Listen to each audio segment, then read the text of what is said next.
Oh my God. Hi. Hi. Hi. Now look, it was not my fault. All right. Hi. Welcome to the show. Hi. I'm sorry. Okay. So I went to like just log on and like everything was like froze. I'm like, gross. Like, what is going on? So I had to like restart everything and like, what the fuck? Yeah. Like I was so mad.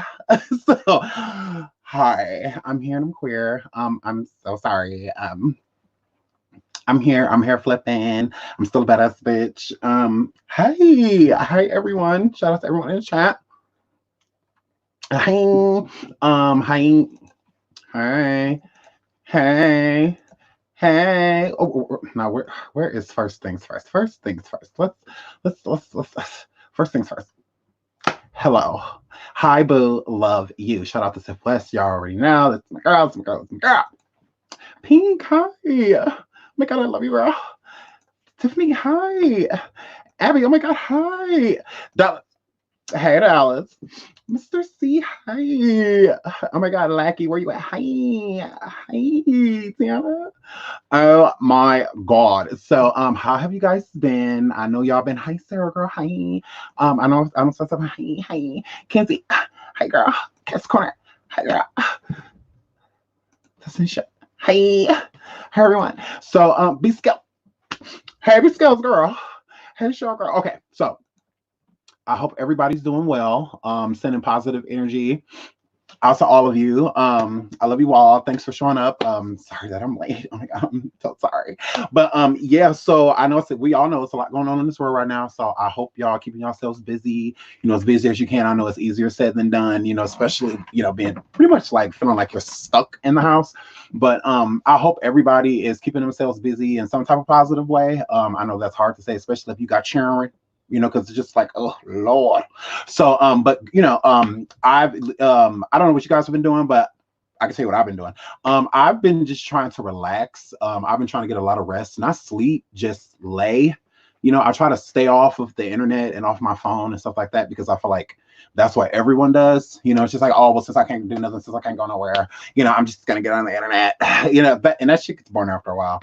So does Netflix. Also, I mean, a lot of things, it just get boring. The same old, same old, same old. So I've been doing a lot of working out, staying active. As soon as I heard that they were shutting the gyms down, I was already online looking for motherfucking equipment.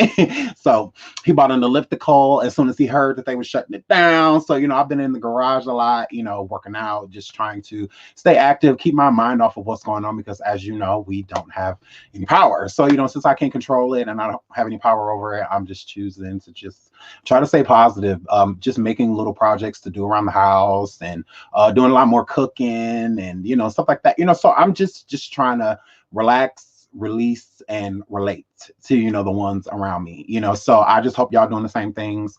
I know easier said than done, but yeah, I just hope y'all just keeping it positive and just trying to just do anything that you had incomplete and you swear me down you didn't have time for it, you have the time for it. So it shouldn't be, I mean, I know some people don't already did projects for like, well shit, I'm done, shit, I ain't have much to do. I mean, well then do something else, girl. Read something, girl. Figure it out, girl. Do something badass cheering. Shit. So, I mean, there's plenty of shit y'all motherfuckers can be doing. So, yeah, shout out to all y'all. Like and subscribe if you haven't already. But, yeah, so we'll, later on in the show, we'll talk about that, things, little methods to do and, little just shit to do that's positive. Anything other than talking about, oh, it's the case system. Okay, look, okay, we get it. All right. We get it. So like let's talk about other shit. So yeah, if you guys haven't seen from the title, we're gonna be talking about the Tiger King documentary. And I'm gonna be roasting that motherfucker shit down because they got me fucked up. I'm like, oh my God, like all these Europeans on here wilding out, and y'all didn't tell me. I thought it was about like some like murder or something like that. I'm like, I don't watch that shit. But I'm just like, so once I did a little bit of research, I'm just like, oh, okay, this is kind of messy. I'm messy. Let's take a gander. I mean, we ain't doing shit else but sitting at home, and all the black shit on YouTube. I don't pretty much, YouTube and then motherfucking Netflix, I've already watched. So I'm just like, well, let's dive into these Europeans and see what these Europeans are talking about. So I went over and to the trailer park and I took a gander at, the Tiger King. So I'm just like, okay. So it's on Netflix. If you guys don't know, I mean, duh, I'm sure you do. It's #1 on Netflix. So if you haven't seen it, spoiler alert, I don't give a damn because obviously you see from the title what I'm gonna be talking about. So if you haven't seen it, oh wow. So yeah, I'm gonna spoil a whole bunch of shit for you. So yeah, like let's hold on a minute. She said, I don't have Netflix. I have a 30-day trial and I only have cable. Girl, you like one of two people left that watch cable. Let me find out you watched the Grammys. Let me find out you watched that shit. So but yeah, Billy Guy. So yeah, the trailer park. So I went over to the trailer park. They call us the ghetto. So anytime you see something black, oh, let's go to the ghetto. Okay. Well, I went over to the trailer park, where EBTs are on deck. You know, those EBT cars just be everybody in the motherfucking complex got one. Hair flip. So I went over there and I went to check it out. So if you haven't checked out the Tiger King, make sure you go and watch this shit. Okay. Now let's get into it. So it is definitely about Joe Exotic, who is to the left in the pink, and Carol Baskin, the lady to the side in the cheetah print, leopard print, whatever the fuck she got on.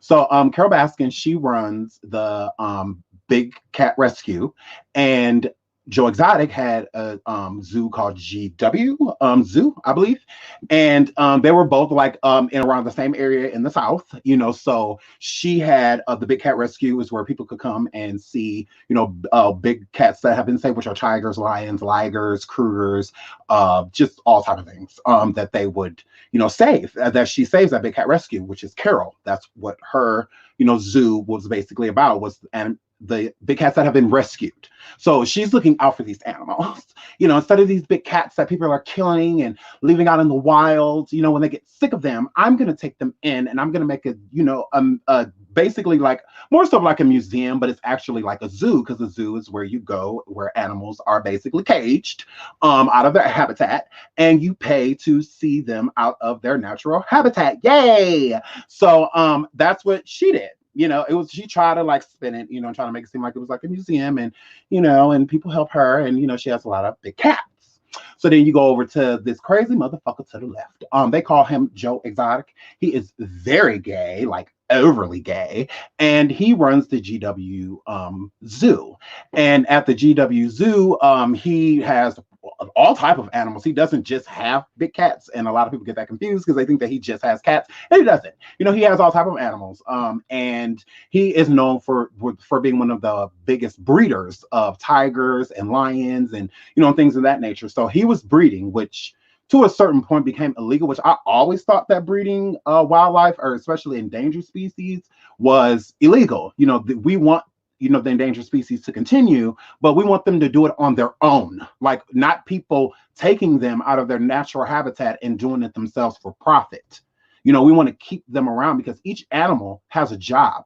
You know, they're not just there to just be there. Like, they help keep a lot of like diseases and shit where they supposed to be. You know, like touching a koala bear, you know, and shit like that, you can get a disease just from touching it.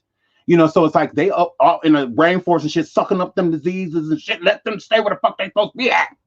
So, but anyways, so he was known for breeding a lot of cubs, like a lot of celebrities, like even Shaquille O'Neal and, you know, people like that will go to Joe Exotic and like buy, you know, cubs, you know, buy, you know, ligers and tigers and, you know, everything but bears pretty much from this motherfucker. And so she, to the right, Carol never liked Joe, and Joe never liked Carol. Carol didn't like Joe because she felt that he was basically abusing the animals, and he was just basically profiting off of having endangered species, you know, pretty much caged on his property, and people will come and pay for it. So he's basically profiting off of the animals instead of actually trying to save them. Carol, she feels that with her zoo and with her, you know, that she is actually caring for these animals. She's doing everything in her power to keep them good. You know, like her whole mission is to rescue the animals. And Joe's whole mission is to pretty much exploit the animals. You know, like he was going on tours throughout the world, through malls and, you know, other places. And he was being paid to show these animals. You know, Carol doesn't do that. You know, she doesn't go anywhere with her animals. You know, all of her big cats stay, you know, at her museum or zoo, I should say. Because she kept trying to spin it like it was, you know, like a museum, but that shit wasn't. It was a zoo. So, Joe always had beef with her for it because he felt that she was doing the same thing he was doing. You know, like, fuck you mad at me for bitch, and you doing the same shit I'm doing. You know, she got a zoo that she charges people to come in and see, but her animals are endangered ones that she saved. And he does the same thing, but he makes more like of a show of it. And, you know, all of his zookeepers and stuff, they interact with the animals, not just walk past them and basically wave and shit. You know, they're bringing their cubs out and letting the people hold the cubs, take pictures with the cubs, take pictures next to the lions and ligers and, you know, bears and, you know, whatever else. And at Carol's place, when you go to Big Cat Rescue, when you go to hers, it's just more so of a you just look but don't touch type of situation. And all of these animals are being saved. You know, they're not here to be exploited. They're here because I saved them. All right. So this is the real beef. You know, she felt that he was breeding animals, and but which she did the same fucking thing. You know, she bred animals too. You know, but whatever. We'll get to that. But she just felt that he was just doing it to exploit the animals instead of take care of them. Okay. So that's pretty much like where this whole beef, you know, to where it got to the point of murder for hire and all this got to. Now, this guy, I forgot his name, I think it's Rob Kirkland or something like that. He is the videographer. He is the one that produced and was recording Joe Exotic. My fault, Joe Exotic. That's also one of his husbands, John. Rob Kirkland, he was, you know, recording him, producing a reality show that Joe Exotic had, you know, about his zoo and his animals and whatnot. So, you know, Joe Exotic, he was, you know, all for the attention. You know, back in the day before he even opened up a zoo, he was doing like this magic act with the animals and whatnot, taking them to malls and shit like that. So then when he was taking the animals and stuff to mall, this bitch, Carol, she didn't like that. She didn't like that. So she got PETA involved so that PETA and other organizations for animal cruelty causes could say that he was exploiting the animals by bringing them out into the public, you know, things of that nature. So they would call malls and have malls pretty much protest against it, or have malls pretty much like, you're not for animal cruelty. If you are, you won't have this person bring these animals there and exploit them and whatnot. And she started basically like stalking this man. You know, like literally like trying to find places that he went to. And back in the 90s, we didn't have social media things that we have now. So it was harder to track people. I mean, you literally had to stalk that motherfucking man. So this white European lady, Carol, she had none of this. She was bored. And she just obviously wanted to be the only one, especially in her area, with a zoo. So since I don't do that, PETA's going to rock with me. And PETA's going to help me stop you from going on tour. And so this is what actually caught his interest.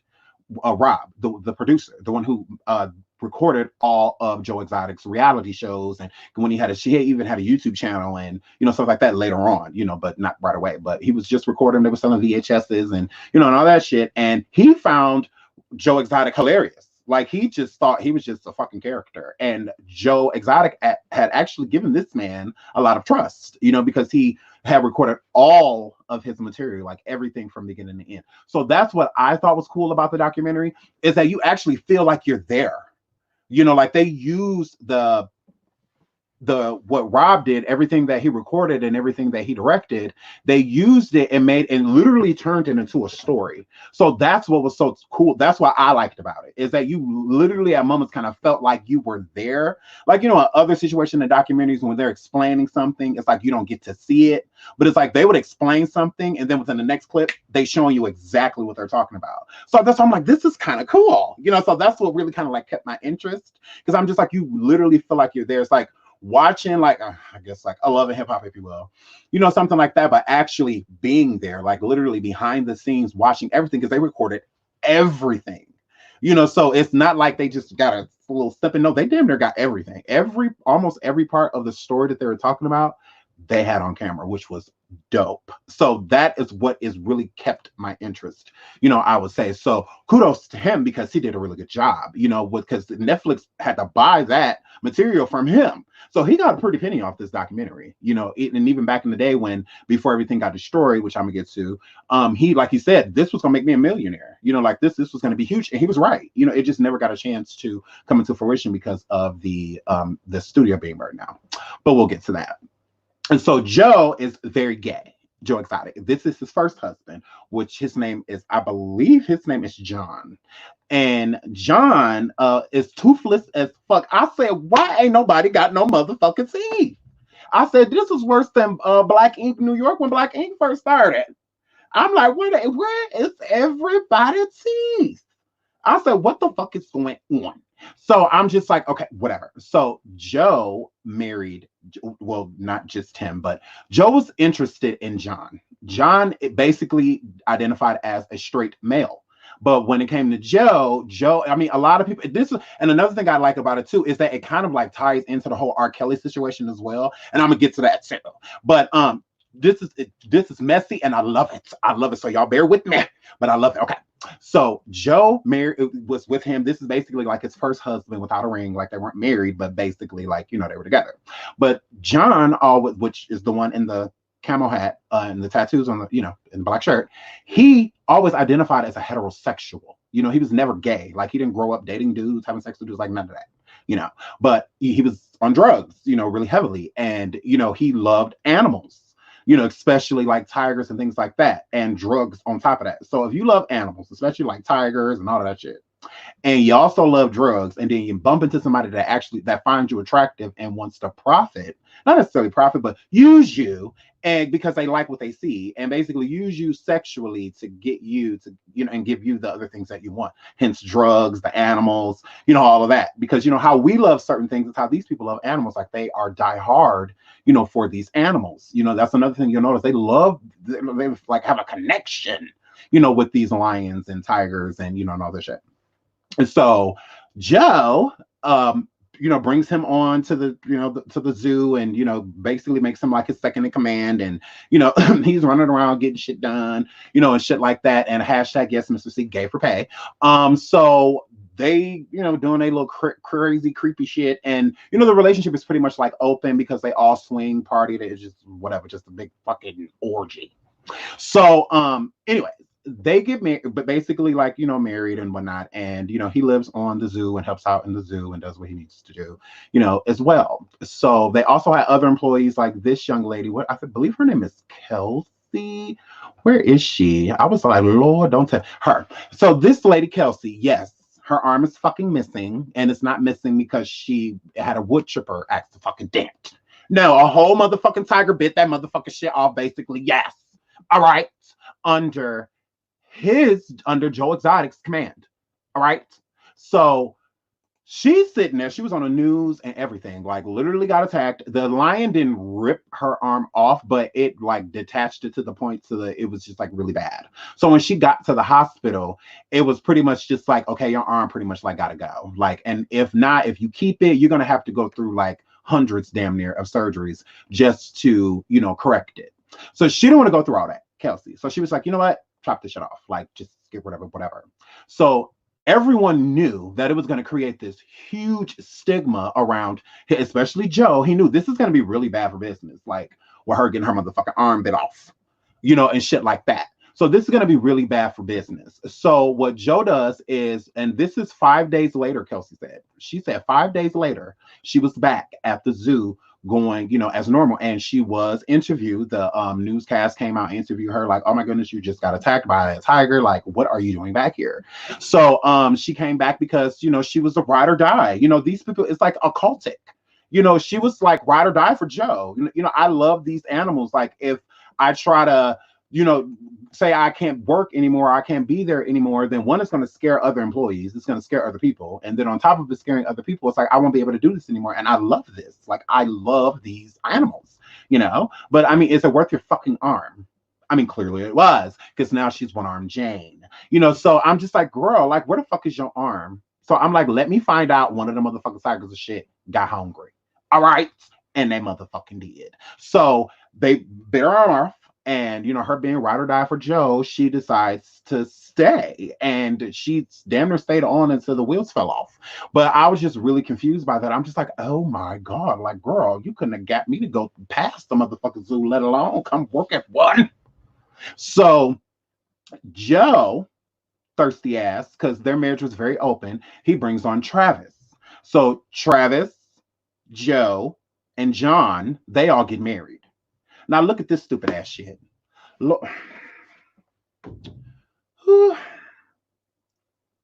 If this ain't about some of the dumbest shit on the planet.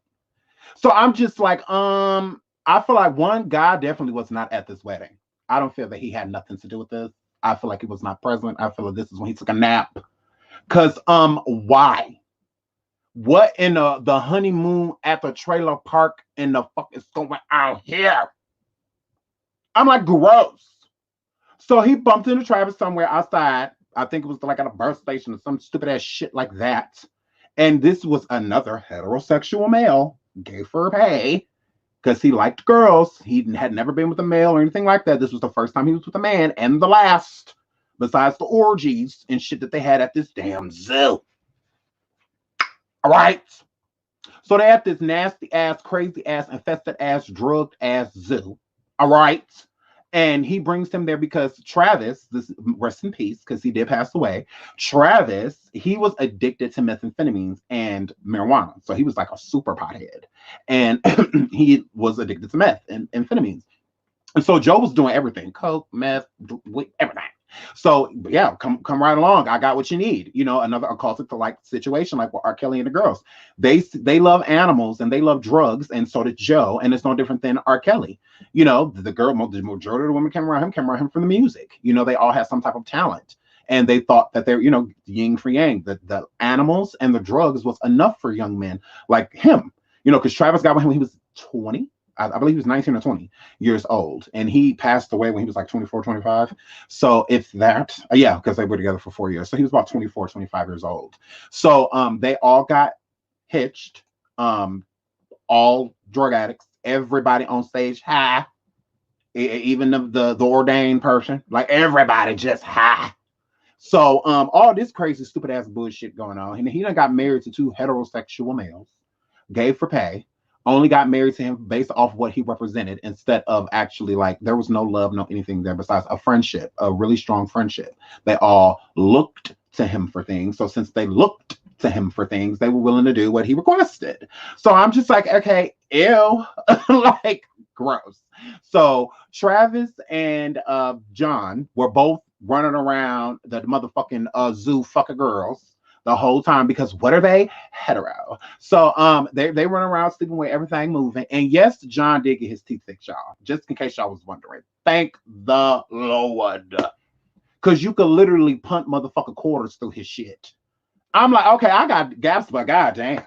Like, I would have been got that shit corrected. So you, Netflix, thank you for giving him that motherfucking check. All right. Because that needed to happen.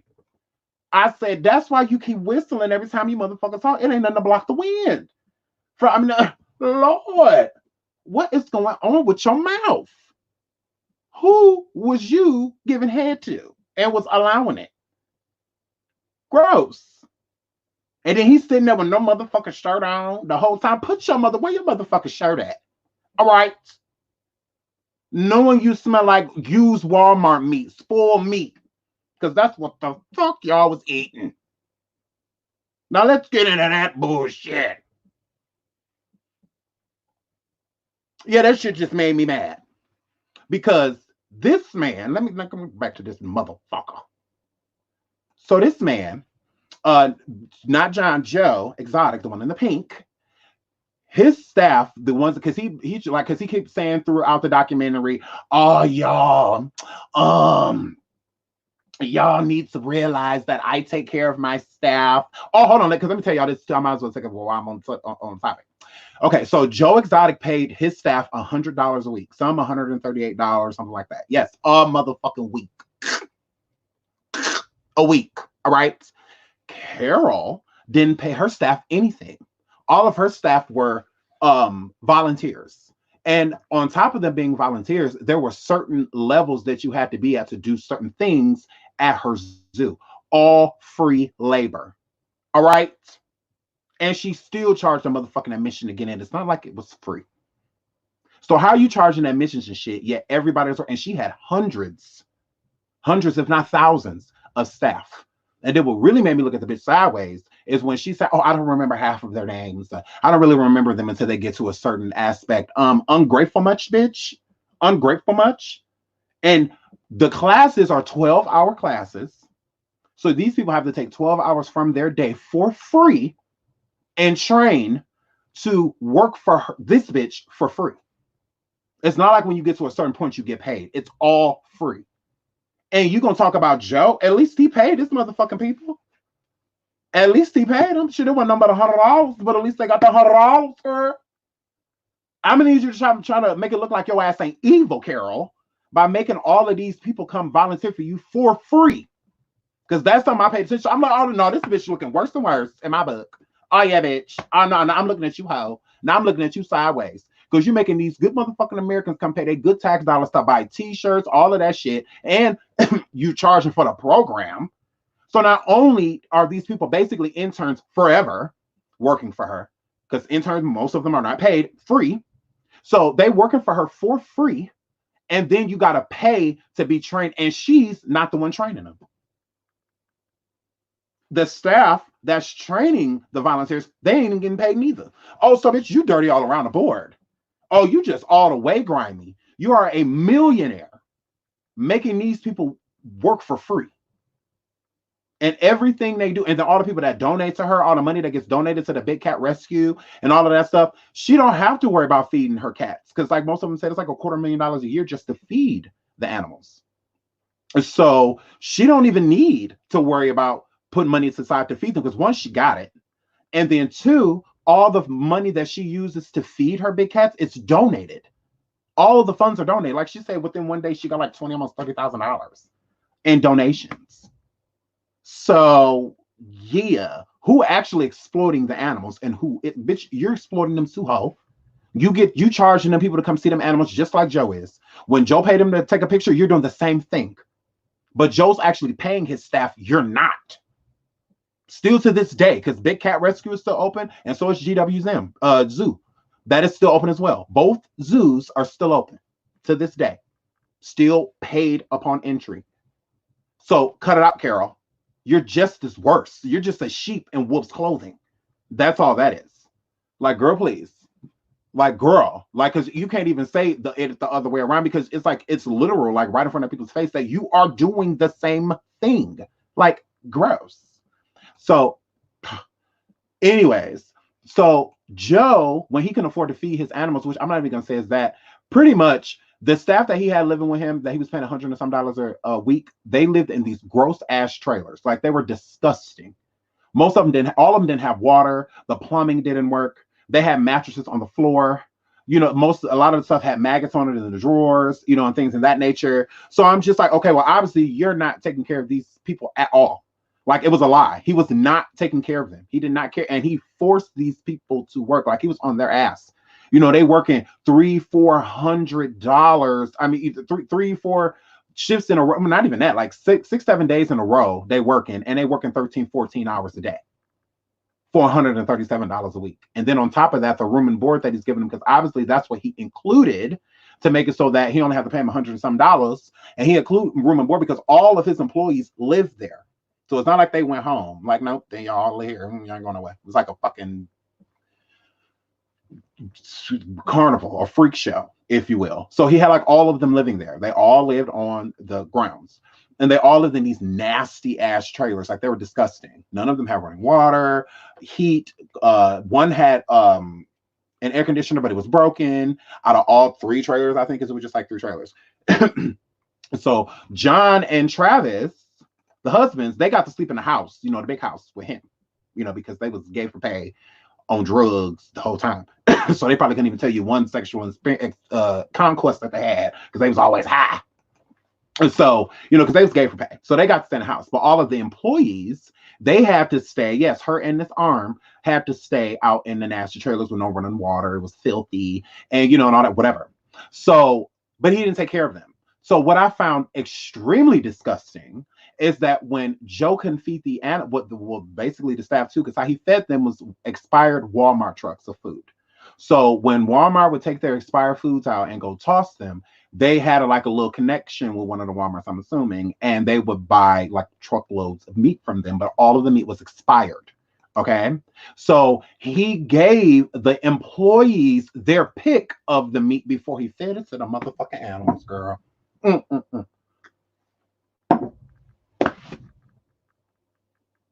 You got these people eat motherfucking E. coli. You can't even buy them a decent motherfucking meal, and you a millionaire. You buying hold on now, because I'm getting mad. You buying Travis trucks and four-wheelers and all this shit. You buying John trucks and all this shit, what he want, and crack and whatever else he wants.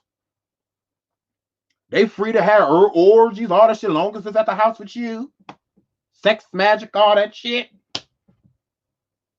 But the employees, arms bit off and everything, they had to eat bologna that expired 2 months before they was about to open the seal. And then what was so gross about it, they was excited. Like when the trucks came, they were geeked. Like the staff was just like, oh yeah, this guy. I'm like, ew. I'm like, you poor people. I'm like, and this taking care of your people? Giving them spoiled food? And then you making them work the next day for 12 hours with all that spoiled ass meat on their stomach? And you wonder why all of them sick? Sure. Y'all got parasites and shit in their stomach. Because you giving them shit that expired the year before. Like, fuck wrong with you? These people out here breaking their back. And when they got to open up to eat something, it's spoiled. I'm like, I would have some fresh meat. I would have wanted to eat one of them motherfucking lions. Shit. They would have came downstairs out. Yes, this Simba. Yes. Ribs was fire. Made my own barbecue sauce. It's called Simba blood. Shit. I would have been eating them lions and all that shit. Yeah. See, I want to give us spoiled food. Like, and they was excited as shit. Like, they was jumping on the back of the trucks like, ooh, yeah. And filling it up. I'm just like, oh, you gross.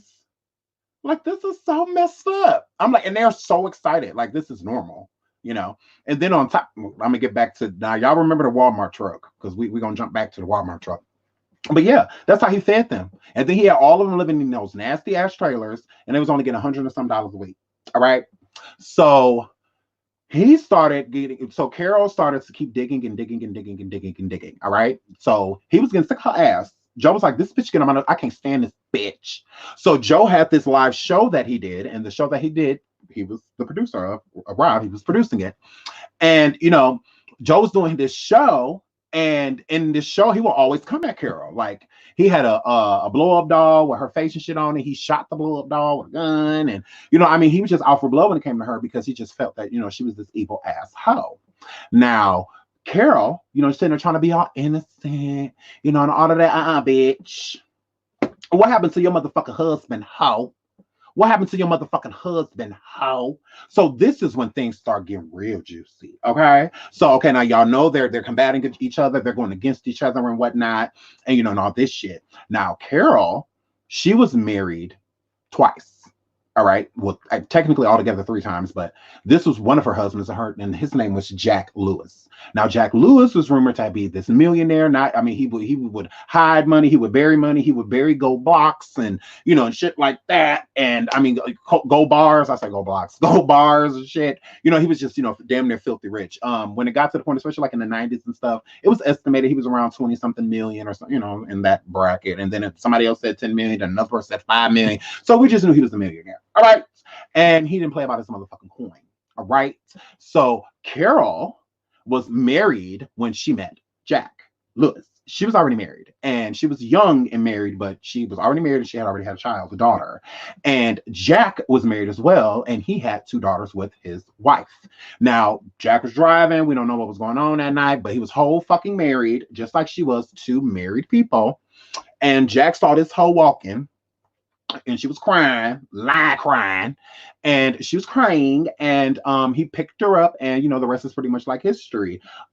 She said something about when she got into the car, when he was driving alongside her, he told her, you know, I have this gun sitting next to me, you know, hold it on me, I'm not gonna hurt you, you know, I just want to make sure you're okay, you're crying, blah blah blah. So she ended up getting in the car, she said, and she took the gun and she motherfucking aimed it at him. Let me find out that wasn't the only time you aimed a motherfucking gun at this man, Carol. Let me find out how that wasn't the only time that you aimed a gun at this motherfucking man. All right. So Carol was already married. And when she was married, she didn't give a fuck because she said that her first husband was abusive. Now, she said out her own mouth on the motherfucking documentary. I don't know if people was paying attention, but I damn sure was. Sure was. And I rewinded that hoe. She said with her first husband, when she was on her way out the door, which was the same day she met Jack, the millionaire, the same day she met him, she was up. She had to throw something at him basically on her way out the door. So that means that you were on your way out the door. He wouldn't chase you out the door. He wouldn't choke you. He didn't hit you. You weren't bleeding. Nothing like that. Y'all just had a disagreement, had an argument, and you threw something at him. So you sound very violent, girl. Yeah, European. You sound really violent. You sound like when somebody gets you mad, you get mad, girl. You get motherfucking mad. You fucking snaps. All right. So she was throwing something on her way out. So it don't sound like she was running or anything like that. She walked out the door and she was walking down the street when Jack pulled over. So they ended up, getting divorcing their spouses and whatnot, and then they ended up getting married and being together, whatever. Now he was much older than her at the time. I think he was like 20 years her senior or something like that. But whatever. So he was a collector of like bobcats and and all of that. Like he loved exotic animals and stuff. She had already had a great fondness for those type of animals, cats and things in that nature. So it was perfect. You like big animals, you're rich, you can afford them. I'm a European that got some perky titties, and I'm younger than your wife. I look better than her, so you're gonna leave her for me because I'm a badass bitch, and I'm like one of the reigning side hoes, one of the creators of the shit. Because that's what you were. You were a side piece. He was whole married. You knew he was married. You was fucking married too, girl. So gross. There's no sympathy for you when it comes to that because you're nasty. And yeah, I'm judging your ass because you're judging everybody else, bitch. So I'm judging your ass too. So hey, Carol girl. Hey, Carol girl. So she ended up being with this man, and then she came from very humble beginnings, so she didn't have money or anything like that. So when she gets with this man, it's just like, oh my god, like he's rich, so she starts spending his coin, and he didn't play that. He was a saver, Jack Lewis. He didn't play that shit. Like, bitch, let me spend my motherfucking money. Ho, I earned this motherfucking money. When I came before you, I'm gonna leave after your ass with that same motherfucking shit. So he was breeding bobcats. All right, he was breeding them. And they were married when he was breeding them. So she was breeding them too. She had tutorials and videos put up on how to take care of them and which ones was sick, which wasn't, and how she fed them and how she brushed their teeth and shit, all of that. So you were breeding the same thing she had a problem with Joe for doing. She didn't like that Joe was breeding the tigers and shit. She didn't like that. But you used to do the same thing. So why are you like, girl, what's your problem? Like, pick a team and stay on it. Because you used to do the same thing. You may have stopped, but you did it. You did the same shit. So it's like, how are you mad at him for doing something that you did too? Like, make it make sense. So I'm thinking like she never did anything. No, bitch, you was doing the same shit. Like, ew. So anyways, and so her husband, he would go foreign places, getting other animals and stuff like that and whatever. So it ended up getting bigger and bigger. And then he started his own like zoo or whatever. And upon him passing away, because he was going to move the museum, and he was also, or the museum, I keep saying museum, because that's how she tried to make it seem like it is a museum. It's not that it's a zoo, but he was going to move the zoo, and he wanted to move the zoo to like a warmer place and to a place where he had like less restrictions, because then he could do more. So I believe he wanted to move it to not Costa Rica, or maybe Costa Rica. I think that's where he wanted to move, somewhere like that. He wanted to move it there. And he had already had a side piece and shit. She was getting boring. And he was cheating on her like he did with his first wife. Like, I don't know why she didn't think he would cheat on her if that's how you got with him, ho. So, but anyways, so he was already cheating on her and had this like little Cuban side piece and stuff like that. So she can compete. And she was mad. So they came home. He came home one day. And we're guessing that they had an argument or something like that because Jack gave his assistant at the time, who he super trusted, damn near his power, she was his power of attorney and everything. He gave her a letter, and basically in the letter was saying like, if anything happens to me, this bitch did it. Like, yeah, this bitch is crazy. Like, she's psycho. So he came home, talked to her. I guess they had an argument or something like that, and then he said he was going to Costa Rica or something like that, and he was just never heard from again. He was just gone, like no one heard from Jack still to this day. He was declared dead 5 years and 1 day later, because in order to declare somebody dead that's missing, they have to be dead for at least 5 years. I mean, gone for at least 5 years before you can declare them like dead and get a death certificate. So 5 years and 1 day after that man was missing, she filed to get a death certificate, a decree to have him, to state that he's dead. And she got that shit done. I mean, why wouldn't she do that because she knew he was dead? Because you know why you wanted to have that man listed as dead, Carol? Because he fucking dead. You was the last person that saw him. Facts. She was the last person to see him alive. No one saw him after the conversation that this crazy hoe had with him. Everybody and their mama, his ex-wife, his daughters, Jack Lewis's, they all feel like it's her. As soon as the investigation popped off, everybody, her, it was Carol, everybody. But there's no valid proof. There's no body, there's no altercation, there's no blood. There's just we don't have anything. So since the police don't have anything, it doesn't mean that she didn't do it, but that mean that she did do it, but a damn sure don't mean that she didn't. It's just literally like even proof. But they still have the case open to this day. So even the police didn't feel right closing that case. They like, yeah, okay, we'll declare him dead, bitch. But it's still up because you got us fucked up. If anything come forward to where we need to arrest your motherfucking ass for the disappearance of this man, we're going to. Because you got us fucked up. We ain't stupid. And so Joe ran with that shit. He ran with it. He ran. Carol Baskin fed her husbands to the tigers. Change my mind. He said hashtag change my shit. Like, like Storm should have been saying hashtag slap me. Shit. So, yeah, he said change my mind. She didn't do it. We feel like, the bitch killed her motherfucker husband and she fed her husband to the tigers. So he did this whole campaign on that shit. It was hilarious. He did this song and a music video, and this lady that looked like Carol was in the video feeding the lions and tigers and shit like human people. I was weak. All right. I was up in here motherfucker weak. I said, this shit is messy, and I love it.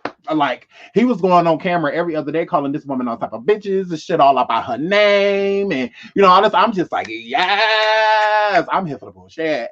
Because there was a whole bunch of bullshit. This shit was just messy. So where he really messed up at is that he came forward because Big Cat Rescue, which was Carol's, well, I should tell you what happened after that. After her husband passed away, she waited 5 years and a day to declare him dead, and that's what she did.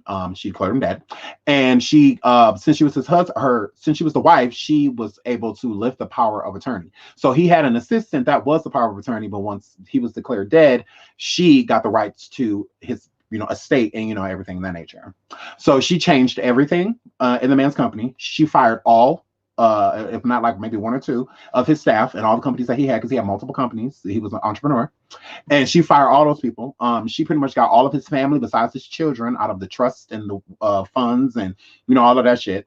She still owned everything. She basically changed everything and put it into her name so that all of the companies were basically listed after her instead of like her late husband. She put nothing in memory of him with any of the companies to leave any of the companies in his name. So I mean, it's just a surefire way to where that bitch, you killed that man. Like, I mean, allegedly, but I'm not gonna say like you did, but I mean, come on now, girl. Like you shunned the family, you took the man company over, you inherited all of the money except for 10% of everything that man owned went to his children, only 10%.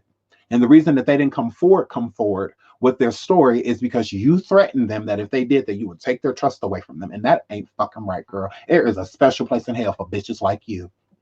Know that. Because you took those motherfucking that man away from his fucking children. You did that shit. Like, I get, girl, it ain't nothing proving anything else. Like she said, oh, he could have died in a plane crash because he only flown twice. No, it wasn't no smoke. Wasn't no smoke. Wasn't no smoke on the way to Costa Rica. We looked, bitch.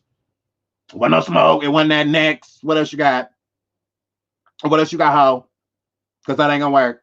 What's next? Next. Because the police already pulling the cuffs out. Like, look, nah, we're gonna arrest your ass. We already want to. And then to add insult to injury, her brother, Carol, in that same area is a sheriff. And then she trying to push in and say, oh, we weren't really close. I was 15 and he was 9 when I moved out. So I haven't seen him since I was 15. Basically, it's like what she was trying to go by. That's your whole motherfucking blood brother. Like, same mama, same daddy. Like, and there was rumors going around that he was saying, that's my sister, take a light. So cut it out. We're not gonna make it seem like you didn't get away with a perfect motherfucking murder. Allegedly.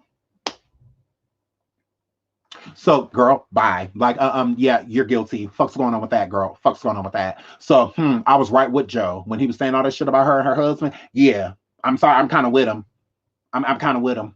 I wish I had some proof so I would click out that motherfucking award money. Because I show snitch on your asshole. And I'll go on national TV and say that I did. Yep, I snitched out, motherfucker Carol. I got your back, Jack. Jack Lewis, we got you. So, he basically went on a campaign about that shit. Like, he was like, yeah, he was like, fuck this bitch. Like, yeah, you killed your husband. How? But you want to talk about me. You want to talk about me. But you don't kill your whole husband. So it's just like, okay, I was kind of like right there with him. So, moving on from that. And so Carol, she got remarried after her, late husband, Jack. And she got married to this man here in this photograph, which is his name is Hank. So her and Hank, got married, and he is definitely, where is that goddamn picture? Because I was like, are you? So you already know how their relationship go. Yes, that is him on a leash, and that is his wife, Carol. Look at that psychotic ass smile on her motherfucking face. Look at that how to get away with murder ass smile on her motherfucking face. Allegedly. You got this man on a whole motherfucking leash. Does that say much about your marriage, girl?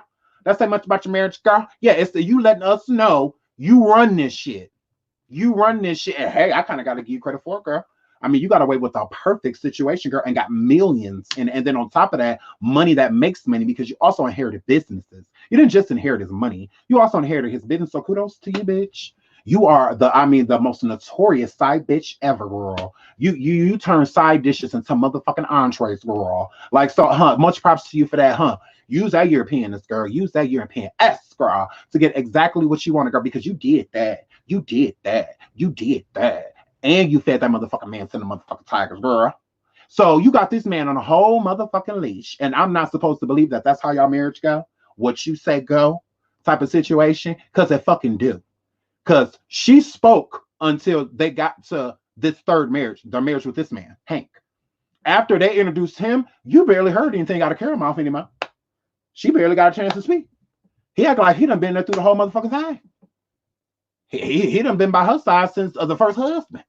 I mean, he's speaking for her so motherfucking hard. And she just kicked back, just letting him. Laughing, kicking, and just letting this man just run the motherfucking muck. I'm just like, gross. But she got you on a whole motherfucking leash, and I'm supposed to take you seriously? Oh yeah, Hank, you're a joke. So, yeah, she got away with murder, and she also got his zoo, Jack Lewis's zoo, the zoo that he had, all of those animals and stuff were Big Cat Rescue. It's renamed. It was a different name before. I forgot exactly what it was called, but she renamed it and everything, took up over ownership. And then all of this, it all happened around the time because multiple people came forward and said they had spoke to Jack, and Jack said he wanted a divorce. He was saying he wanted to divorce her, but he was just trying to figure out a way to get out to where he could get out with everything that he came with. I don't think he was going to do her dirty, but he was going to do it in a way to where she didn't get much. So that gives her even more motive to take this man out. And then she's obsessed with the cats. So you're going to take that away from me too? Oh no, you got me fucked up. Yeah. It's time to kill, motherfuckers. And she just looked like a sociopath. It's like you just really couldn't take her seriously, because even when she was talking about serious stuff, she would like laugh. I'm just like, ugh. Like, crazy much? Like, bitch, you are psycho. Like, there's some quiet ones you got to worry about. The ones that are just... Let's get up. Moving on. So, everything was going swell. Joe going back and forth with her was actually really profitable for both of them. They both made money off of the situation. I mean, a lot of people went to her establishment to see why he didn't want them there, and vice versa. A lot of people went to Joe to see why she didn't want him there. So, whatever. So everything was going fine. it was just this big, kind of dispute, more so on Joe's end because Carol really didn't respond to him much.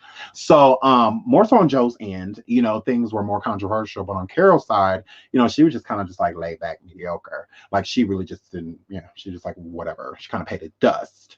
So Joe decides to make basically like the same type of name as her, like Big Cat Rescue, kind of like used part of her logo, all of that stuff. So she sued his ass. And when she sued him for like $1 million. So she won her judgment, so he had to pay her $1 million, So most people just thought that Carol was doing this to prove a point. Like, you ain't about to keep talking about me. You ain't about to keep, saying all this stupid shit that you've been saying about my motherfucking ex-husband and all this shit. Like, motherfucker, you crazy. And then now you're gonna take my name. Now you're gonna take my name. Now you're gonna take my name. So she sued him. And so when she sued him, she won. Joe didn't think she would win, but she did. Okay. So when she won, Joe didn't have the money to pay her, especially at that time. I mean, when you sitting there buying drugs and cars and shit for 2 people, 4-wheelers, and all this stupid shit, and drugs on drugs on drugs, and then on top of that, feeding the animals, and I mean, it's a lot, But Joe was also illegally selling cubs, so he had money. He was never really broke. Because if you notice through the documentary, a lot of people kept, main question was like, where's all this money coming from? He's just not showing you. But what he was doing was illegally selling those cubs. Because as soon as shit hit the fan and he had to run, what did he do? He sold all of the animals. He sold them all. So it's just like, okay, well, what happened to all the other Liger cubs and all that? He sold them. So he was just doing it the entire time. That's why they call him the kingpin of it, basically. Like the largest breeder, of that ever, damn near, just because that's all he was doing, breed. And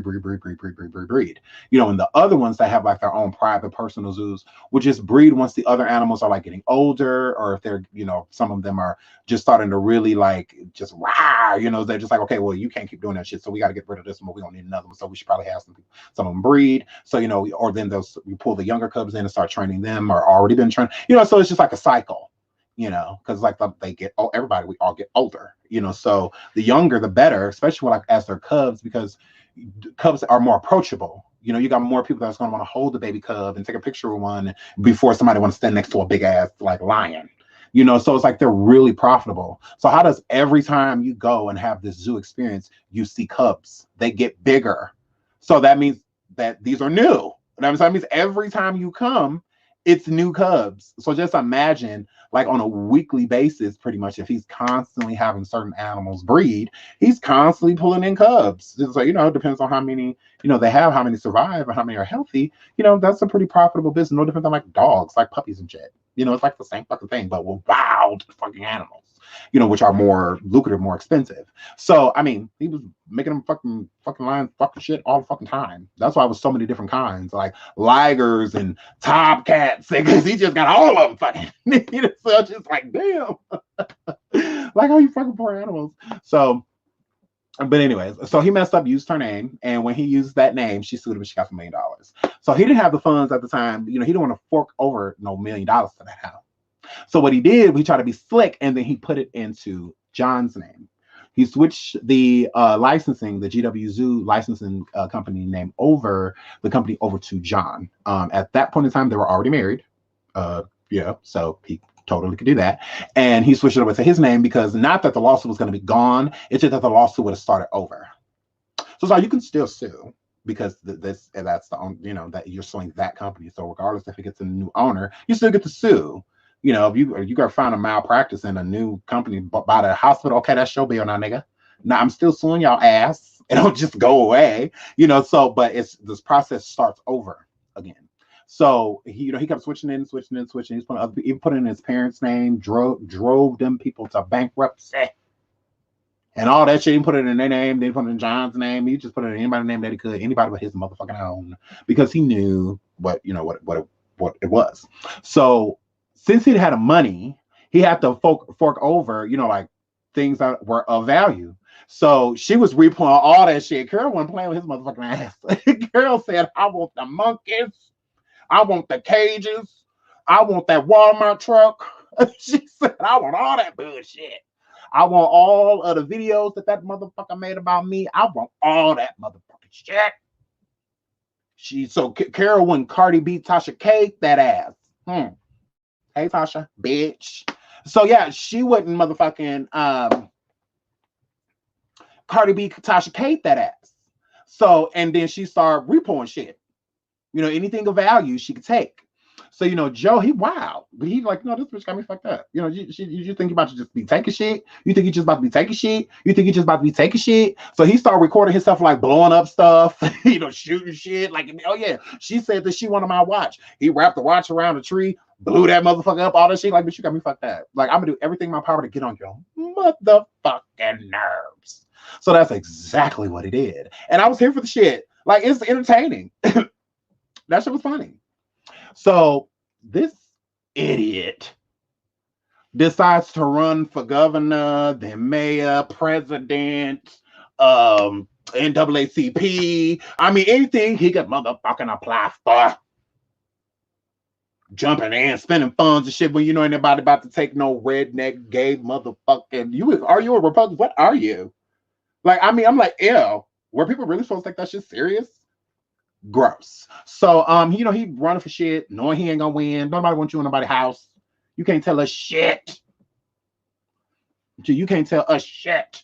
So gross. So he goes trying to run for shit. Why? I don't know. But he ain't win. Don't worry, he didn't win.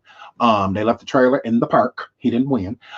So he running for shit, and he was doing really bad.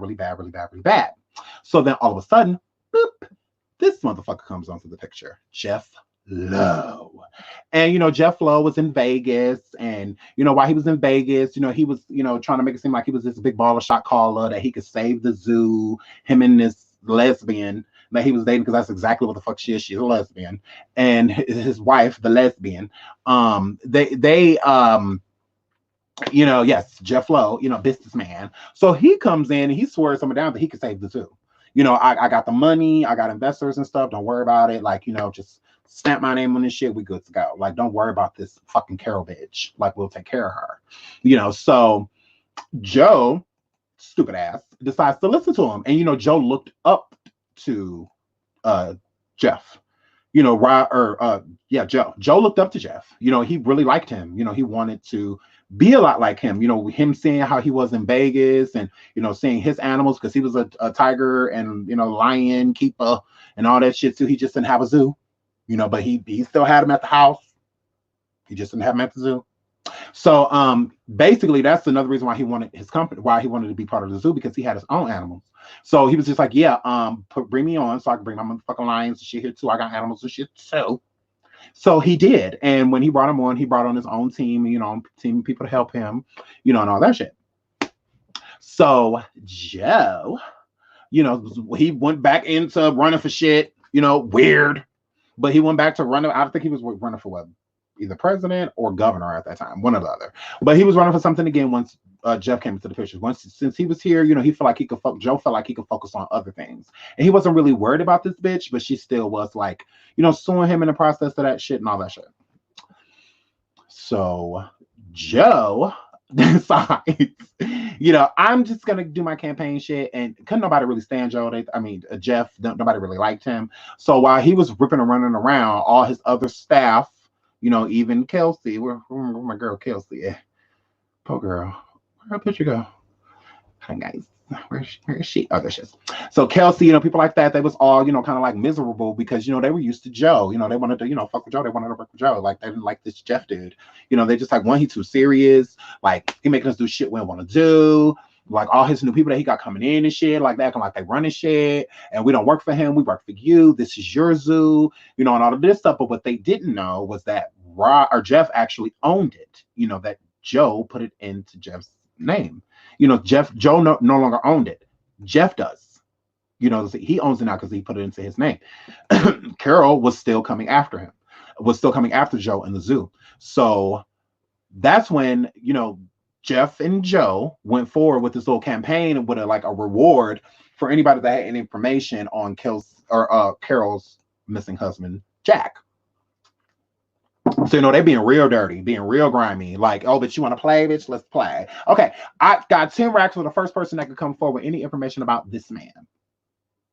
Yeah, he missing. Help us find him. So Carol didn't like that shit. And Carol like, these motherfuckers got me fucked up. Since y'all want to play, let's play. So Carol contacted him.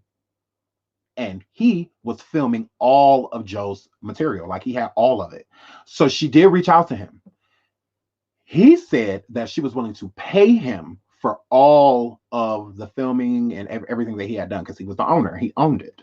Not only did he own the video footage for the reality show, he also owned the footage for Joe's like little show that he had about the animals, that like YouTube and VH tapes and stuff like that. He also owned that as well because he recorded it all. He produced it all.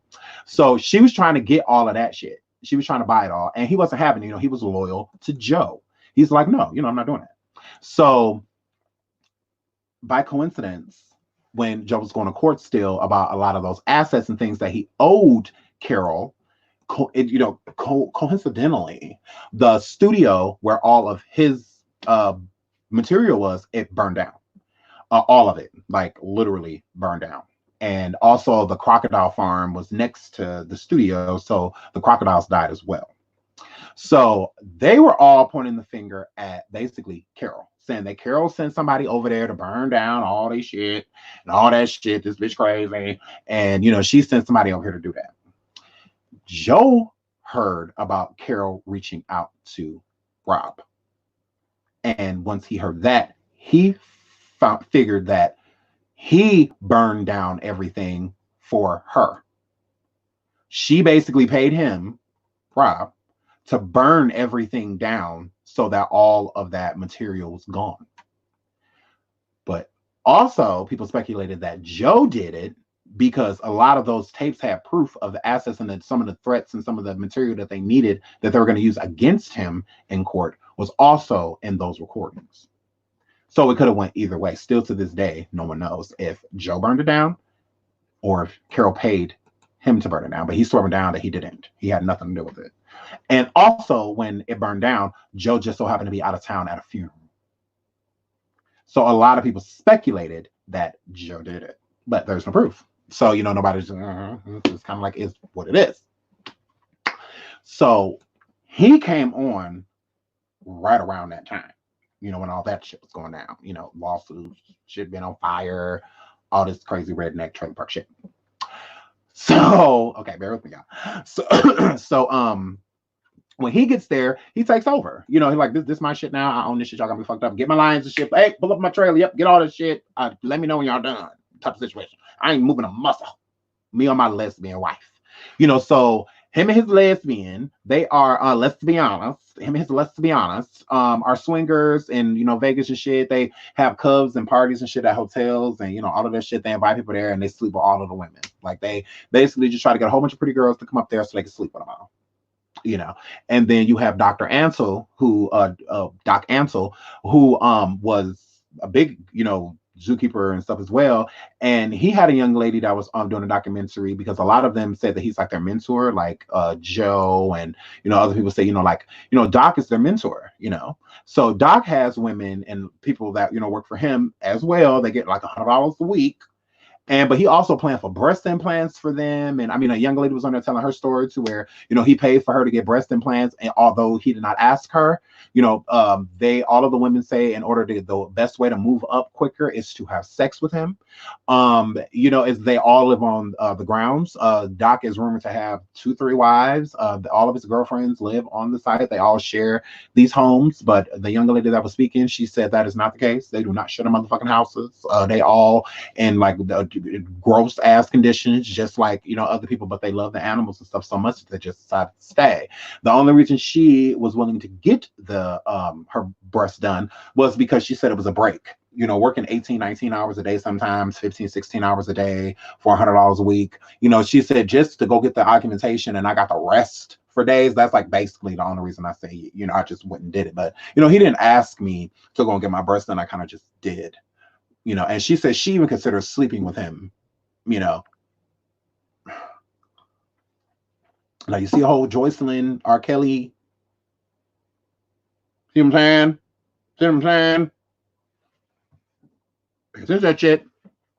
But Doc, I found very gross inside of the documentaries where he said these women come to him at very young ages, 16, 17. Most of the girlfriends that he do have, that he did show in the documentary, most of them came to him when he was like, they were like 17 years old and stuff like that. Like, let me find out you've been sleeping with them ever since then. Let me find out.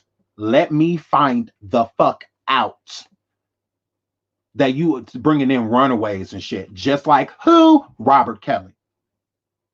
Let me find out. And instead of them coming in for music, they came for the Lions. Let me find out. And they've been coming to him, like he said it. They've been she came here since she was 16. She's been here since she was 17. And you're saying these are your girlfriends that you're pointing out right now, not just workers, your girlfriends, the ones that you're sleeping with. Have you been sleeping with them since they touched down? That would have been my question. When did you start sleeping with these women? When did this start? Because there's some 16, 17-year-olds here now. Let me find out. Let me find out. Gross. So, and he swing orgies, all this shit. All of them do. It's literally like all of them are like occultic.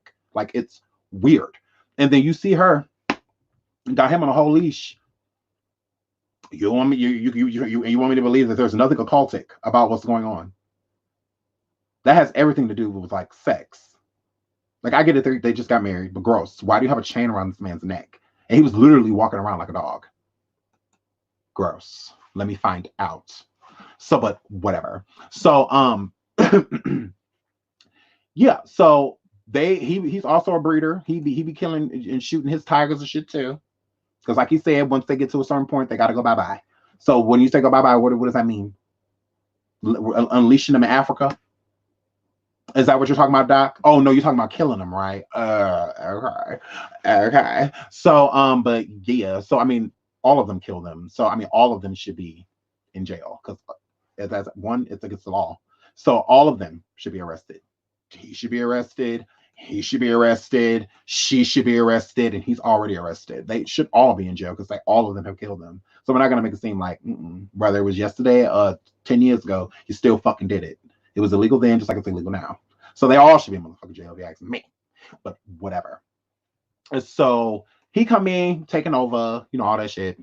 So him and Joe get to the point to where they like loathe one another. Like, they are just so sick of each other. They just over this shit. Like, I'm done, and then a lot of shit start changing after, Joe lost those campaigns.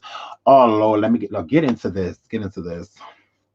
So when he came there, Joe opened up like a pizzeria at the zoo, so where people can sit down and eat, like right next to wildlife, stuff like that. He was using the meat from the Walmart truck as the meat on the pizza.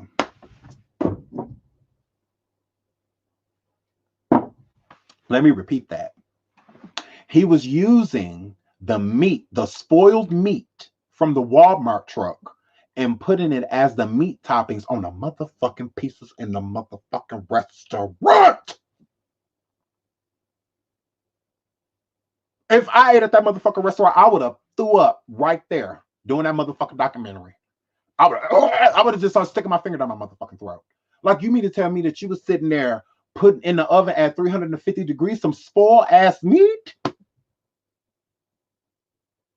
And then they eating a pizza like, oh, this is the best pizza around. Spoiled pizza is the best pizza? Let me find out. I've been missing out this whole time because I've been eating it fresh. Let me find out you ain't lived until you had pizza with spoiled toppings on the top. I would have fucking sued right there.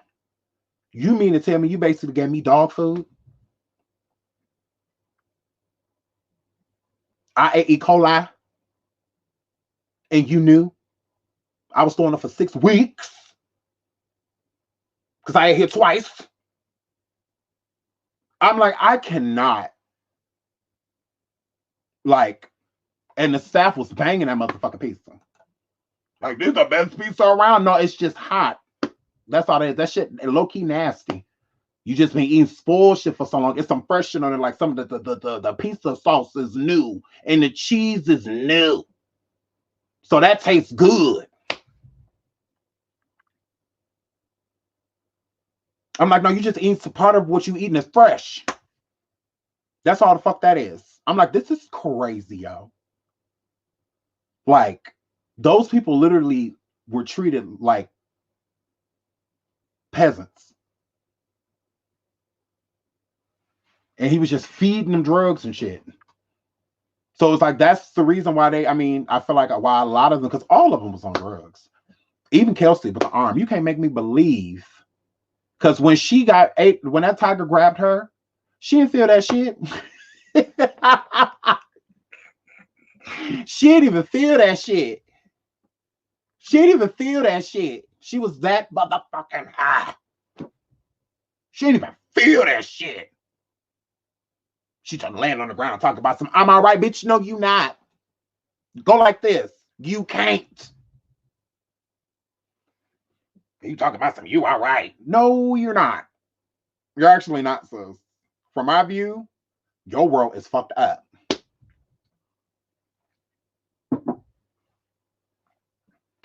You're not all right. You just can't feel it. Because you done did 6 lines and smoked out of 6 bulbs and took 8 shots. And then came out here and tried to feed these motherfucking lions.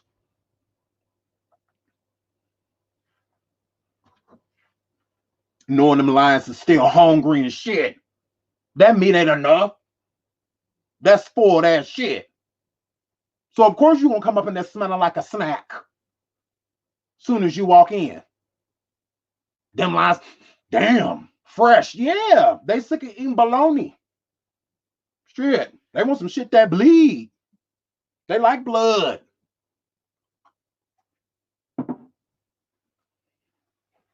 They like blood and shit. And you keep throwing spoiled brats and spoiled bologna and salami and shit at them. They don't want that shit. This ain't Wilson. They can't get jiggy with this shit. They don't want that shit.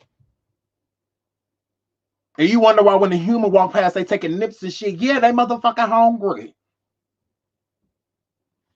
Shit, lions can eat like 100 and some pounds of food a day. Just one alone. How many 100-pounders y'all know? Look at y'all children. Look around the room. Say hi to your neighbor. Everybody look to your neighbor and say, how much in the fuck do you weigh? Shit. Because if you weigh a certain amount, a lion can eat your ass in one sitting. Shit, most children, 70, 80 pounds. How much do y'all think them Giselles and shit weigh that they attacking them when they in the motherfucking wow? They attacking shit that's 300, 400, 500 pounds. And they eat it. Every pound. Like lions have to eat. That's why they're best left in the wild.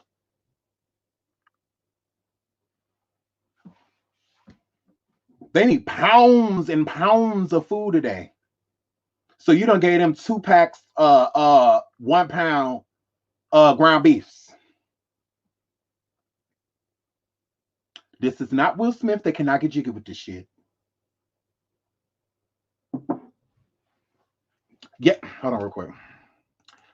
I was weak, B-Scales, with the motherfucking music videos, especially the one that he did about Carol killing her husband. Lord, I was on the floor. I was just like, no, he did not. I said, no, he did not. Rewind it. I said, no, he didn't make a song about it. You is a liar.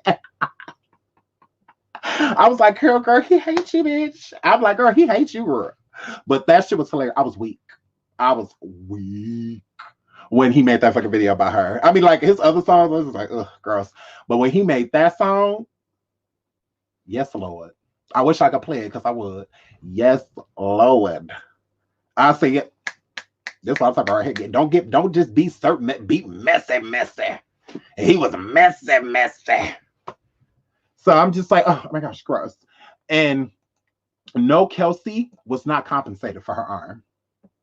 No, she didn't get like millions of dollars, anything like. She wanted to keep smoking meth and shit and petting tigers. And y'all wonder why they was walking up to the cages, like literally having conversations with them. Yeah. You do 6 rocks of meth and then go outside. You go on a trip drug-wise and then go in front of some wildlife. Like wildlife that you can touch. Not wildlife that's just behind a cage. I mean, anybody can trip and go to a zoo and still crazy shit happen. But to be tripping like that and then to be around animals, duh. Well, of course, y'all came in there smelling like a snack. When y'all high as fuck, they open up their mouth and y'all see a rainbow in there. Oh my God, a rainbow. No, bitch, those are tonsils. That's a throat. How that's a throat, bitch? That's a whole throat. All right. You're not watching a movie, bitch. You're in it. Literally. I'm like, my Lord. I cannot. I'm like, ooh, wait, ooh, Lord, this is messy. Ooh, let me keep on watching. So all his campaigns and stuff failed because we're getting towards the end. So all his campaigns and stuff fail, like, cause he's just a fucking loser. And in the midst of that, things were getting, worse and worse. So John was sleeping with the receptionist, y'all. Yes, and when he was missing them teeth, he was sleeping with the receptionist. Got the receptionist pregnant, y'all. So he left. It was just, it went from the 3 to just where's that picture? Just the 2. One left the band. One left the group. There's no longer Destiny's Child, no longer 3LW. They turned into 2LW. But before, there was a lot of argument going on between these two. There was a lot of back and forth that was going on prior. So Travis was kind of like the one who kept things going, the ones who kept like all of the fighting kind of like lower to a lower tolerance and whatnot. So then during filming, Travis liked to play pranks and jokes and shit like that and was being playful. And he actually took a gun and pointed it at one of the staffers. And they were just like, hey, don't point that at me. You know how I feel about that. And then Travis was like, hey, it's not loaded. You need a clip in it to, be able to shoot it. And he put it to his head and pulled the trigger right on film. And they don't literally show him, but it does show the staff person that he was in front of. It does show his reaction to it. But he ended up taking his own life. It wasn't on purpose. Obviously, it was an accident. It wasn't deliberate. But he ended up passing away. And that was super unfortunate. Rest in peace, Travis.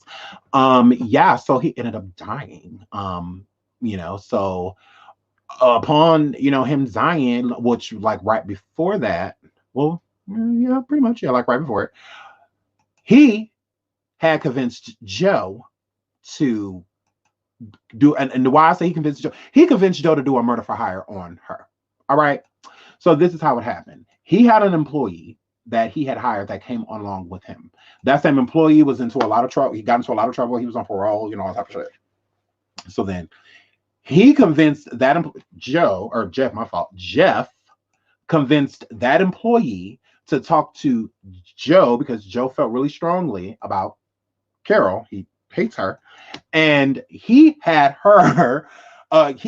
him basically coerce Joe into agreeing with him going to kill Carol. And now what we didn't know is that this all happened sidebar. So he convinced Joe to pay his employee at the time to go down to where Carol lived and shoot her or just get whatever, like kill her. Now, he didn't actually, that employee never really planned on doing it. It was just more so that they could get Joe caught up in the line of fire. So Joe agreed, and Joe gave the staff, he's supposed to pay him $5,000 before and then $5,000 after. Joe only gave him $3,000. So that staff person took that $3,000, went to the strip club, and got a whole bunch of alcohol, and a whole bunch of crack, and a whole bunch of meth, partied it up, and just kind of like just disappeared, just kind of just left. All right. So after that, that was enough for him to say to the authorities, because he was in trouble in Las Vegas. He had just got in trouble and arrested due to him and the lesbian running around with these damn cubs illegally. So he had just got in trouble for that. And so he, in order to, because, he still wanted to be able to fuck with lions and tigers and bears. So he set Joe up by giving the authorities Joe and stating that there was a murder for hire plot on her. So there was other people that was like involved. I'm not getting started shit. Watch the documentary. I'm not doing all this shit. I'm already an hour and I'm almost 30 minutes in. hair flip. But yeah, so that's basically how they caught him up, and Joe Exotic up in the case, because he did pay that man $3,000 to, get Rick Carroll. And that is the reason why he got arrested. He did go on a run, for a while. And before he did find a new beau, whose name is Dylan. So they got married. I think they got married. Yeah, they got married, right? Yeah, they got married. And Dylan is definitely a clout chaser. Some people probably won't believe me that Dylan's a clout chaser. So just let me show you that he's the clout chaser really quick, because he's totally a clout chaser. Yeah, so where is Dylan? Because he's doing his thing. Yes. So I don't know if you guys can see. Let me see. Can you guys see? Yeah, you guys can see. So Dylan is doing his thing, honey. This is Dylan at somewhere gay. Yes, that's him jumping up and down, all them colors and shit. His whole husband in motherfucking jail, motherfucking prison. He out here living his best life, honey. He said, I don't give a damn you in jail. What's that got to do with me? I'm going to be out here. I'm going to be queer. And I'm going to do my thing. Yes. Look him run out on gays. And you make me believe he ain't sleep with nobody before he left. Oh, yeah. He slept with a few people.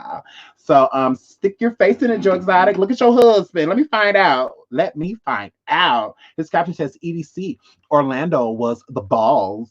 Thank you at Insomniac Events and whoever passed, fuck y'all, for putting on such an amazing weekend. So I'm just like, oh my God. This is him too. This is Dylan, which he's really kind of cute. Hey, Dylan. So yeah, this is him. He said it was a vibe.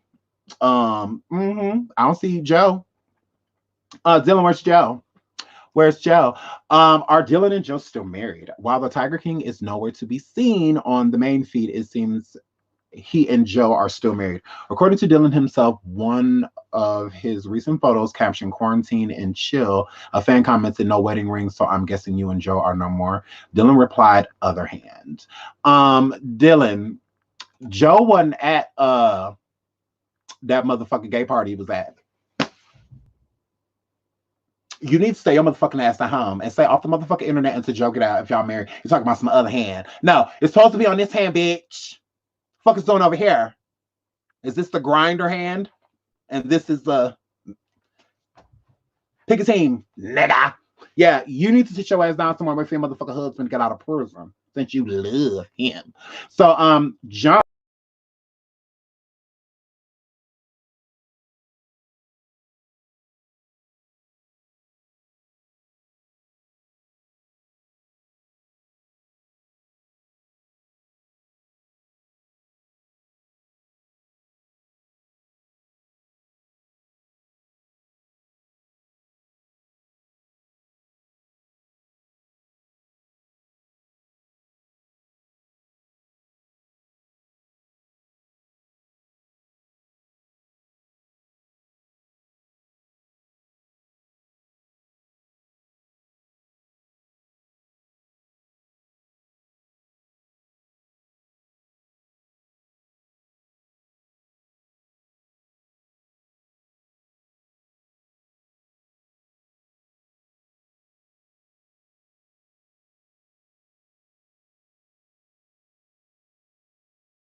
This is why I don't fuck with StreamYard. Like, for real, for real. It is so annoying. But anyways, so look, I'm not pulling that shit back up because every time I do it, be trying to act like I didn't pay for this shit. I want my motherfucking money back. So but yeah, I'm getting annoyed. Hey, I'm back. But yeah, so ew, but I'm here. I'm here. So but yeah, so super annoying. Yeah, so everybody seems to be doing fine. Carol King, her punk ass, she's doing fine. She still has her zoo. All of those, both of the zoos are still opened. What's his name? Jeff Rowe or Lowe. How do I say Rowe? Lowe. He still owns the GWs, and he still owns Joe's zoo. He owns the zoo still. It's still open to this day. You can still go to it. Like if you wanted to go right there right now to this day, you could. Carol's Big Cat Rescue, it's still opened. Yes, Joe is in prison. He ain't getting out no goddamn time soon. It looked like he will be dying in there. He's not just in prison for the murder for hire plot. He's also in there for because they found 5 tiger skeletons on his property, and it is illegal to kill endangered species, especially. But yeah, so yeah, they're still there. So I mean, basically, this shit was a hot ass mess. Both of them are just. I kind of feel bad for Joe, just a little bit, but Carol, I don't feel bad for her. I mean, it's a special place to hell for that hoe. She got a lot of answers a lot of questions and no answers. She also stated, what did she say? Oh yeah, she's unhappy with the Netflix documentary, due to the fact that I think it's the husband thing. I think that Netflix went way more into detail than she thought that they, than she thought they would. She thought they would focus more on the whole big cat situation, focus more on her business, and they didn't. They want to know what happened to your husband too, girl. I feel like the people at Netflix, they wondering too. This is juicy. So, but yeah, it was a good docu series or whatever you want to call it. If y'all ain't doing, I mean, obviously y'all ain't doing it. Y'all just sitting in the house. So if y'all ain't watch this shit, I'll watch it. Why not? Might as well. It gets entertaining. Just all the back and forth, the back and forth, the back and forth. It's just so messy. But it's really cool how they, said the story. So yeah, if I were you guys, I would definitely go check it out. It's worth a watch. It's definitely worth a gander. Yeah, I enjoyed it. I did. It was real messy. Y'all know I'm a messy asshole. So it was right up my alley. Perfect for me. Perfect for me. So I was just like, "Ooh, this is messy, messy." But what's her name? I feel like he should do a docuseries next, Doc Antle, because he was involved in a lot of everything, and I really want to know like what's going on. Like the girl, I forgot her name, but the girl that was there speaking on his behalf, like saying her experience on living in that zoo with Doc Antle and whatnot. I mean, it sounds really interesting. So I would love to hear like what went on there. That would be more interesting to me because I'm like, what the fuck is going on with this doc dude? Like, you that would have been boring. You think so? I thought it was. I think his life is interesting. I really do. Like, especially with. I mean, they have a lot of information. They really do. It's a really dirty, grimy world, that they live in, and they're not just selling animals. I can guarantee you, that is not the only thing that they're selling. So they sell everything: drugs, humans, allegedly. They sell all that shit. So this story will get real deep, real deep. Real deep. And then there was that big drug dealer dude that owned a lot of animals and stuff too. I'm like, this is kind of cool. I like, but so at the same time, I'm just like, Carol, bitch, you got us like that. Where your husband at, hoe? You sitting here smiling in front of this camera and you giving us all a tour of your house. Can you show us where he died at? Since we're here. Shows were part of the driveway. You waved to him goodbye when he left and went to Costa Rica. Lying ass. Like, she has something to do with that shit. She had a lot to do with that shit because she was the only one that really was standing to profit anything from that man's death. And she got everything from that shit. She won. She won. If it was a war, she won. So even with Joe Exotic, she won with that shit. She played her cards and she used that money to get what she wanted. And she won in the end. Joe lost. He tried it. He tried it. He definitely tried it. But that's how I feel about the Tiger King, guys. I feel like it was definitely like ratchet as fuck. It's trailer park as shit. I love it. Barely any teeth. Everybody look malnutrition. I didn't know you could eat spoiled food for that long and live to tell a story. So I feel like everybody's life was ruined because of it. Everyone, the animals especially. I feel like that's who lost out on the most, because yeah, they deserve to be able to just live and be free in their own habitat. I don't feel like them being caged in animals. And that's the thing is like Carol just trying to make it seem like she is just so much better. No, you're not. You have these animals in cages. It's not like it's this big wildlife resort that you done made for them and they all just running around. It's the monkey over there at the top. Somebody saying, hi, Selena, ain't none of shit going on. Oh, they all in cages and shit, just like over there at Joe's. You profiting off of them just like over there at Joe's. You ain't paying none of your staff. All of your staff work for free, 12, 13-hour days. At least Joe giving his people something. They at least live on property. It might be in trailers and the water don't work and they all sleeping on top of each other with maggots and shit and spoiled warmer meat. But I mean, hey. So yeah, gross. But I love you guys. What are you guys doing to stay busy before I get out of here? What are you guys doing to stay busy? Is this like driving you guys crazy yet? Is it driving you guys crazy yet? Is it driving you guys crazy yet? Being quarantined, it don't bother me all that much. I mean, don't get me wrong, it does, but I'm like a homebody anyway. I don't mind being at home, but I like being at home because I want to be, not because I'm being forced. But I've just been chilling. Like I've been watching, a lot of, movies here and there. I just really just been just trying to relax. Anytime it's quiet, I try to take advantage. Anytime I'm hungry, I try to take advantage. Anytime I want to work out, I try to take advantage. I mean, I don't mind it. I don't mind being at home. I don't know. I mean, they encourage us to go for walks and, they still encourage you to go outside, like nature's fine, and stuff like that. So if you want to get out of the house, you can. I just find it annoying when people say, we can't go do nothing. Girl, you talking about the club. Let me find out.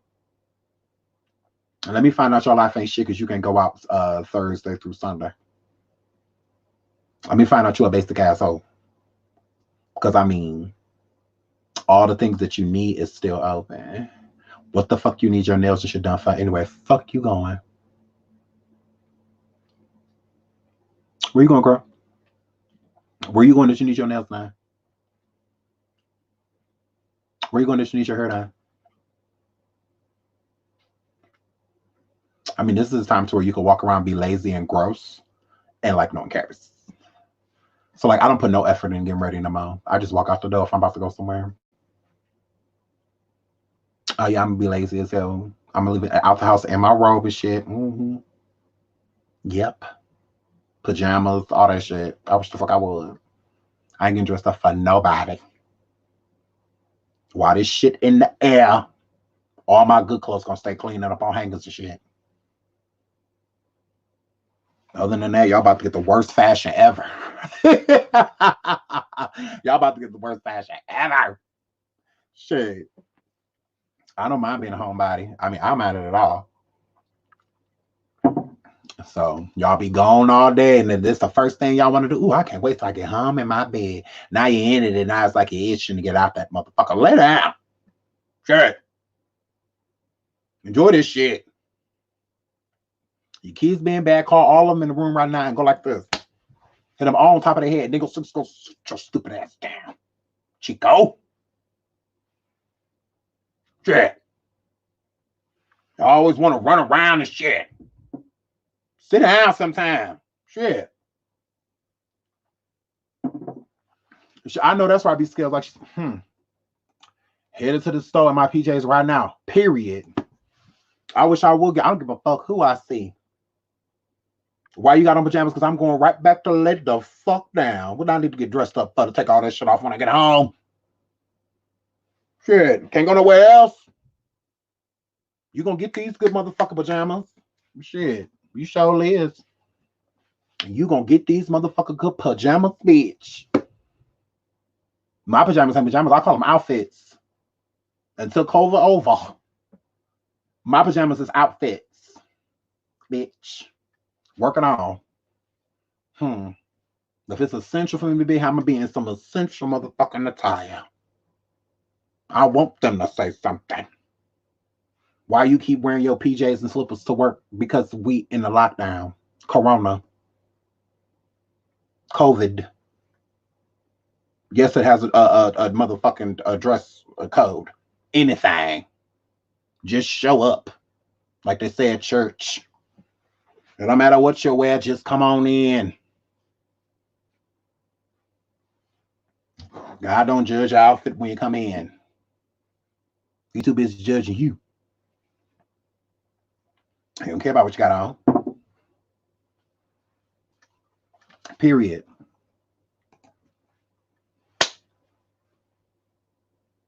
And that's exactly how I'm gonna go everywhere.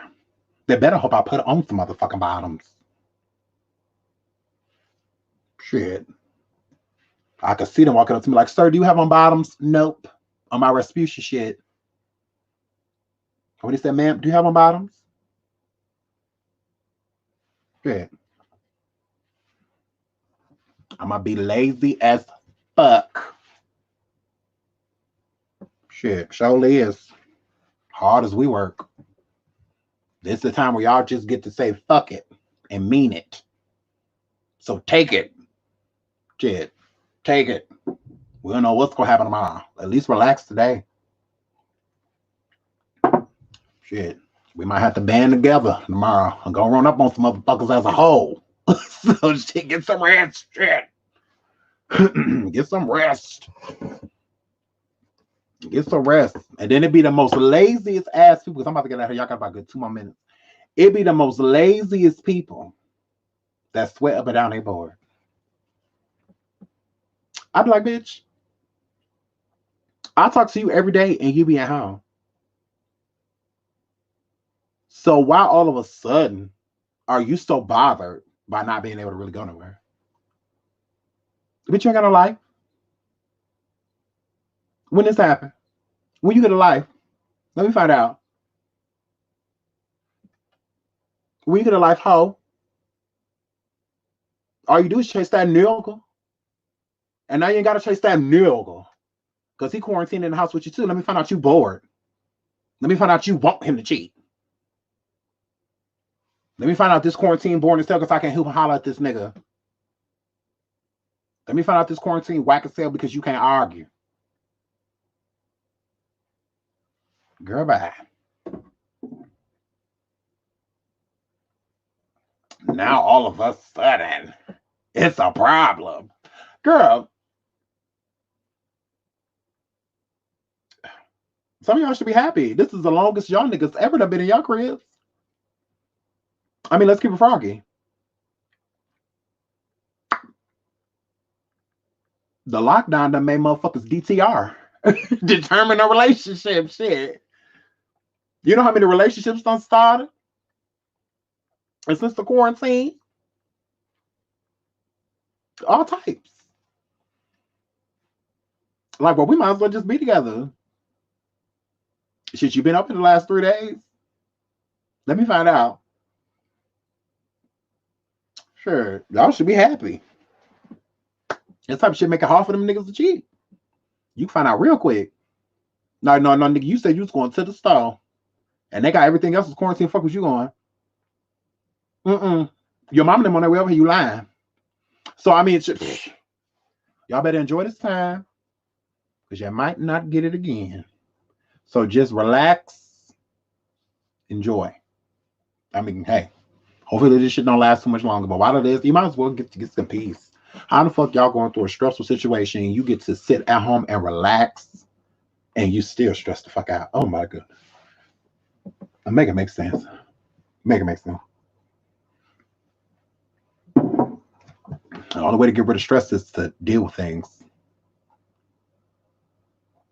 Distracting yourself does not get rid of stress. So if there's some shit going on in your household and you can't get no peace at home, then that means you can't get peace anywhere. So you got to start in your crib. You got to start there.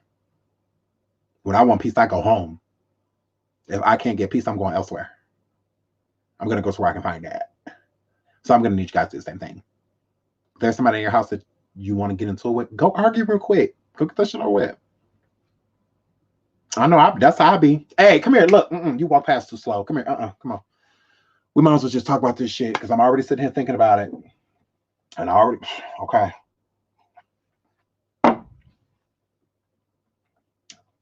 You want to get into it?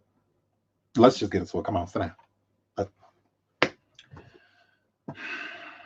Find you some peace. If you need to argue with that nigga, argue with that nigga. If you need to call her out on some shit, call her out on some shit. Get that shit over with. So at least you can have some peace while you're there. Instead of running around arguing every 5 fucking minutes, you're arguing about the things you're not saying. You're not arguing about the things you are saying. So whatever you aren't saying, say that shit. If you look through that nigga phone and you ain't like what the fuck you saw, stop hollering at him because he got his feet on the table. And that's some real shit. Don't sit there and hoop and holler at him because he tracked mud in the house when you're really mad at him because that bitch over there said she's pregnant by him. Talk about some shit. That's all I'm saying. Talk about some shit. If you can't get peace at your house, you can't get it anywhere. Because wherever you go, you're going to think about the peace that's not in your home. So go there and make it there first. Then if you need to go somewhere else after that, go ahead. At least it's peace at your house. At least when you go back, it's quiet. I'd rather argue with you, and at the end of the argument, we say, look, now we ain't talking about. That's it. Don't talk to me. Fuck that. We got beef for the rest of the motherfucking day. Don't say nothing to me. I'd rather keep walking past each other quietly, awkwardly, mugging each other all goddamn day than to sit there and argue all day. That's gross. And that takes so much energy. Like, ugh. So it's just like, worry about what you can control and the shit you can't. Hair flips to that shit. Like, period. Deal with some shit. If your child dumb, if they saying testes and shit like that, sit down and help them, have their ass read a couple sentences to your ass, some shit. They walk past you singing the new Rihanna and what's the name of them song? As soon as they get done singing, now what's 6 times motherfucker 6? What the fuck is that? They want to TikTok and do all this shit on our fuck that. Let's play add and subtract. Let's play what have you read for me lately. Come over here and read some of this Bible to me so I can tell you why you sinning and why your ass probably gonna go to hell if you don't change. Sure. I be scaring the hell out of my kids. Y'all know we in our last days. Shit, my grandma was always saying this shit to me. We in our last days. Y'all know that, right? I be scaring the hell out of these kids. Hey, come over here, read this book. Come, you see this pot right here? This was going on outside. Play. Go to. I be so here scared the hell out of their ass. Like, sit your own TikTok. Then TikTok tell you about that motherfucking apocalypse. About when the Lord gonna come back. Well, come over here and let's talk about it because he's probably gonna be here tomorrow. Dread. How this shit going? He's probably gonna be here tomorrow. I'll be over here scaring shit out these damn kids. I show them fuck there. Sit your ass down because every time you talk smart to the Lord, talk to smart to your elders, especially your parents, the Lord take a day away from you. Now you done got 6 days taken away in one goddamn sentence. Do you want some more? Do you want some more? Fuck wrong with you? Every time you disrespect me, the Lord takes some days away from you. He sure do. Now you were supposed to be leaving in like 2057. Now it's probably gonna be 2052. Because you've been talking smart to me for the last hour. You shortening your days, not man. I be out here scaring the shit out these kids. Sure do. Look this up. Look up abomination. Look up nuclear warfare. I'll be scared the hell out of that. Look up paganism. Look up population control. Read it out loud. What it say? Sound like what's going on right now, huh? Oh my God, they be over here crying. Dad, but we ain't even lived yet. Oh well. You should have thought about that when you was talking smart yesterday. You see, you could have been talking to the Lord about strengthening your days, but instead you want to talk smart to me. And now it's time to go.